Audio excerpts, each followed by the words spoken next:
আজকে first time পিঠে বানাতে গেছি, আগে পরে কখনো বানাইনি।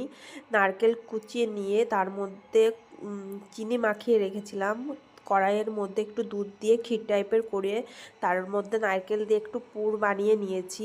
এই পাশে পিঠে বানানোর জন্য চালের গুঁড়ো, ময়দা, চিনি, দুধ, সুজি সব কিছু দিয়ে একটা গামলায় মাখিয়ে 1 ঘন্টা রেখে দিয়েছি।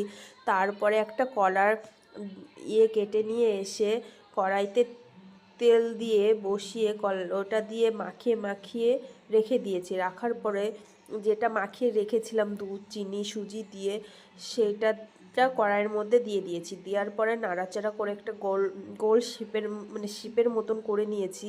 সেটা দিয়ে যে পুরটা বানিয়েছি সেই পুরটা দিয়ে আস্তে আস্তে করে, দেখতেই পাচ্ছ তোমরা, তোলার চেষ্টা করেছি। তো এই পিঠেটার নাম আমরা বলি পাটিসাপটা পিঠে। তোমরা কি পিঠে বলো না বলো সেটা কমেন্টে জানিও। শীতকাল আসা মানে আমাদের সব বাড়িতে পিঠে চলবেই। তো দেখো কেমন হয়েছে, আজকে ফার্স্ট টাইম চেষ্টা করেছি। যদি ভালো লাগে তাহলে কমেন্টে জানিও। আর তোমরা এই পিঠের কি নাম দাও বা কি বলে ডাকো, কি বলো সেটা আমাকে একটু কমেন্টে জানিয়ে দেবে। এই কটা বানানো হয়েছে কেবল।